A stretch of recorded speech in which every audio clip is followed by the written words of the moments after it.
Sir நாங்கள் 2016லேருந்து 2023 வரலும் புத்தக கற்றல் பயிற்சி முடித்து வேலைவாய்ப்பு இல்லாமல் காத்திருப்போர் பட்டியலில் இருக்கிறோம். எங்களுக்கு வந்து அரசு பணி வழங்க வேண்டி வந்திருக்கோம். அரசு பணி வந்து எங்களுக்கு வழங்கினா நாங்கள் ஒரு 120 பேர் இருக்கோம். எல்லாத்துக்கும் உதவியாக இருக்கும் சார். இது என்ன சொல்லியிருக்காங்க ஆணையத்தில்? சார் நாங்கள் லாஸ்ட் இயர் பார்த்திங்கன்னா 29/11/2023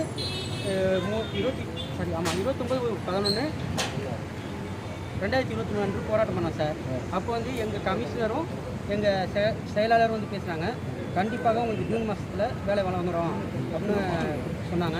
இப்போ பார்த்தீங்கன்னா ஜூன் மாதம் வரலும் நாங்கள் வெயிட் பண்ணோம், எங்களுக்கு பதில் வரல. நான் மாதம் எங்கள் அலுவலகத்துக்கு மெயிலும் நினைவூட்டுதல் மனுவும் அனுப்பினேன், அதுக்கான ரிப்ளை பதில் எதுவுமே வரல. இப்போ வந்ததுக்கு என்ன சொன்னாங்க? இப்போ நான் லெட்டர் அனுப்பினேன், எனக்கு ரிட்டர்ன் நேரில் போய் பார்த்தீங்க? இப்போ நேரில் போய் இனிமேல் தான் சார் பார்த்தேன். இன்னும் பார்க்கலையா? இன்னும் பார்க்கல. இனிமேல் தான் பேரணியாக கேட்டிருந்தோம் சார். பேரணியாக போக பர்மிஷன் தரதுனால எங்கள் ஆஃபீஸ் உள்ள கேட்டுள்ளேருந்து நாங்கள் பேரணியாக போய் எங்கள் கமிஷனரையும் எங்கள் துறை மினிஸ்டரை பார்த்தா தான் சார் நாங்கள் நகருவோம். சரி, இப்போ உங்கள் வக்கீல் உங்களுக்காக என்ன சொல்ல போகிறாங்க? வக்கீல் வந்து எங்கள் கூட இருந்து பயணம் பண்ணியிருக்கார் சார். அவர் வந்து எங்களுக்காக எதுக்காக ஒரு எங்களுக்காக செயல்படுறாங்க. அவர் பேசுவாரா? அவர் பேசுவார். வணக்கம் சார். ஒன்றும் இல்லைங்க சார், நம்ம வந்து பொதுவாக வந்து ஒரு கண்ணு தெரியாத ஒரு ரோட்டில் இருந்தால் கூட பாவம் ஏதாவது ஹெல்ப் பண்ணணும்னு சொல்லிட்டு எல்லாருமே சொல்கிறாங்களே தவிர யாருமே முன் வந்து இவங்களுக்கு எந்த ஒரு ஹெல்ப்பும் பண்ணுறது கிடையாது.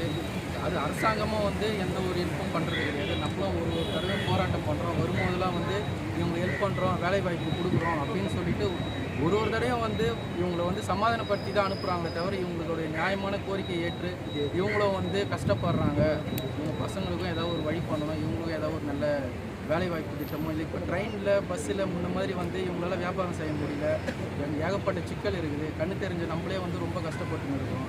இவங்களுக்குலாம் வந்து ஏதாவது ஒரு உதவி பண்ணணும்னு சொல்லிட்டு இந்த போராட்டத்தை இதன் மூலிமா வந்து வச்சுருக்கோம். இதுக்கு மேலே இவங்களுக்கு ஏதாவது ஹெல்ப் பண்ணுறதுனாக்கா மிகப்பெரிய போராட்டம் லெவல் தமிழ்நாடு லெவலில் ஏதாவது பண்ணலான்னு சொல்லிட்டு தான் நாங்கள் முடிவில் இருக்கிறோம் சார். ஏதாவது ஒரு குறிப்பிட்ட நாங்கள் விட மாட்டோம். குறிப்பிட்ட டிபார்ட்மெண்ட்டில் வேலை கேட்குறாங்களே, நீங்கள் கேட்குற மாதிரி ஏதாவது ஒன்றில் கேட்கல, லைப்ரரி தானே கேட்குறாங்க. ஆமாம் எல்லாருமே முடிச்சவங்க தான் சார் கேட்குறேன். ஒரே இதில் கேட்குறாங்க ஏதாவது ஒரு வேலைன்னா ஏற்கனவே செஞ்சவங்க அதெல்லாம் அந்த வேலையில் செஞ்சவங்க ரிட்டையர்ட் ஆகிட்டவங்கள அதோட அதை க்ளோஸ் பண்ணிடுறாங்க. அது ஓப்பன் பண்ணி அடுத்தடுத்த ஆளுங்களுக்கு கொடுக்கவே இல்லை. அதுக்காக தான் இந்த போராட்டம். ஏற்கனவே நடத்துனது தான், புதுசாக வந்து நடத்துறது ஓப்பன் பண்ணி கேட்குறோம். நீங்கள் ஏதாவது ஒரு அரசு வேலைன்னு கேட்குறீங்களா? ஆமாம், இல்லை குறிப்பிட்டு அதுதான் அரசு வேலையிலையும் கேட்குறோம் சார். இவங்க படிப்புக்கு ஏற்ற மாதிரியும் கொடுங்கன்னு சொல்லிட்டு தான் கேட்குறோம். அதே மாதிரியே வந்து தனியார் தொழிலையும் தொழிற்சாலையிலும் கூட கேட்குறாங்க. அது மாதிரி கூட எங்களுக்கு ஏதாவது ஹெல்ப் பண்ணி ஒரு வழி காட்டி விட்டால் கூட இவங்களுடைய குடும்பம் நல்லபடியாக ஒரு பார்த்துட்டு போயிடுவாங்க சார். உங்கள் பேர் சொல்லுங்கள், என்ன வேறு என்ன சொல்ல போகிறீங்க சார்? புத்தகத்தை வந்து மொத்தம் ப்ளஸ் வந்து மாநிலத்தில் வந்து 7 இடத்துல இருக்குது சார். 7 இடத்துலையும் பார்த்தீங்கன்னா வேலைவாய்ப்பு போடலாம், போஸ்டிங் இருக்குது, காலி பணியிடம் இருக்குது இல்லைங்கிறாங்க. அது இல்லாமல் இன்றைக்கி ஒவ்வொரு கலெக்டரேட்டும் பார்த்தீங்கன்னா கன்சால்டேட்டிங் பேமெண்ட்டில் வந்து டெய்லி வேஜஸ்ங்கிற பேமெண்ட்டில் வந்து ஃபைல்ஸ் சரி பண்ணுறது, ரிப்பேர் பார்க்குற வேலையெல்லாம் கொடுக்குறாங்க. அந்த வேலையை எங்களுக்கு கொடுக்கலாம் சார். ஆனால் அவங்க வந்து டெய்லி வேஜஸ்ங்கிற பேரில் போட்டு கொடுத்துட்ருக்காங்க. ஏன் அந்த வேலையை எங்களுக்கு தர மாட்டேங்கிறாங்கன்னு தெரியல. அதெல்லாம் லிஸ்ட் அவுட் பண்ணி கேட்டோம்னா வேலை இல்லை, வேலை வாய்ப்பு இல்லை அப்படிங்கிறாங்க. இதே ஒவ்வொரு யூனிவர்சிட்டிலையும் புத்தக கட்டண பயிற்சிக்கு வேலை இருக்குது சார், அதுவும் இல்லைன்னு சொல்கிறாங்க. அது மட்டும் யூனிவர்சிட்டி ஒவ்வொரு 38 கலெக்டரேட்டு, ரெவன்யூ டிபார்ட்மெண்ட்டு இந்த மாதிரி டிபார்ட்மெண்ட்டில் வேலை போட்டாலே இருக்க 120 பேர் வேலைக்கு போயிடுவோம் சார். இப்போ உங்களுக்கான வேலைக்கு உண்டான படிச்சா காலியாக தான் இருக்குது. ஆமாம் இருக்குது. புத்தகம் கற்றுக்க காலி பணியிடம் இருக்குது உங்களுக்கு எல்லாருக்குமே. புக் பைண்டிங் தான் நாங்கள் கேட்குறோம். புக் பைண்டிங் வேறு தான் கேட்குறோம். ப்ளஸ்லேயும் அது லைப்ரரி மட்டும் பூந்தமல்லியில் பார்த்தீங்கன்னு வச்சுங்க, பிரெயில் ப்ரெஸ்ஸு ஆள் இல்லாமல் மூடிட்டாங்க.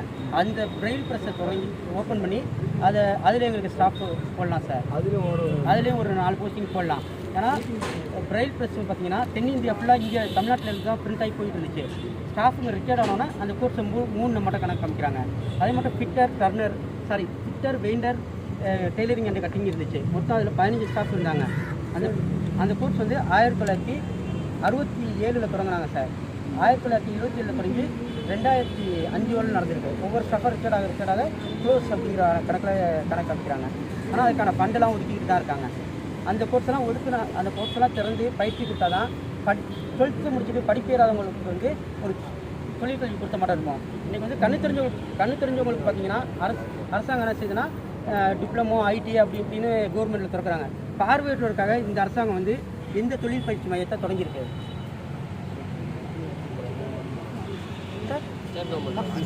State government. மாநில அரசு எங்களுக்கு எதுவுமே செய்யல, ஸ்டேட் கவர்மெண்ட் எதுவும் செய்யல சார். சென்ட்ரல் கவர்மெண்ட்டில் பார்த்தீங்கன்னு வச்சுக்கோங்க, டிஹெச்சில் பார்த்தீங்கன்னா செக்கிங் இன்ஸ்பெக்டர் அப்படின்னு ஒரு போஸ்டிங் இருக்குது, அது நிரப்பலாம். டிஹெச்சில் பார்த்தீங்கன்னா ரீகனிங் போஸ்டிங் இருக்குது, அதுலேயும் செக்கிங் இன்ஸ்பெக்டர்னு ஒரு போஸ்டிங் இருக்குது. அதெல்லாம் கிட்டத்தட்ட எங்களோட மூத்த முன்னோடிகள்லாம் வேலை செஞ்சு ரிட்டையர்ட் ஆகிட்டாங்க. அந்த காலிப்படை இடத்தெல்லாம் நிரப்பலாம். ஆனால் அதெல்லாம் எதையுமே நிரப்புறதில்லை. மத்திய அரசு அந்த அலுவலகத்துக்கு போய் கேட்டீங்களா? மத்திய அரசுக்கும் நாங்கள் மனு அனுப்பிக்கிட்டு தான் சார் இருப்போம். எந்த ஒரு பதிலும் எங்களுக்கு கிடைக்கிறது. அதாவது பார்வையற்றோர் வந்து கம்மியான பேர் இருக்கிறதுனால அரசாங்கத்துக்கு வந்து கண்ணுக்கு தெரியாது, தூசியாக தெரியும். லட்சக்கணக்கான கோரிக்கையை பார்க்குறாங்க. நாங்கள் பார்வையற்றோர் கோரிக்கையை வந்து எங்களை என்னான்னு கூட கேட்குறது இல்லை சார். வந்தால் சமாதானப்படுத்தி அனுப்பிடுறாங்க. பண்ணுறோம் போங்க, பண்ணுறோம் போங்க. எங்களுக்கு ஒரு வாழ்வாதாரம் இருக்குன்னு அவங்க யோசிக்கிறீங்க சார். உங்கள் பேர் சொல்லுங்கள். சொல்லுங்கள். பாபு எழில் குணாளன். ஒரு நிமிஷம் அவர் எடுப்பார், எல்லாம் கொஞ்சம் ஒதுக்கி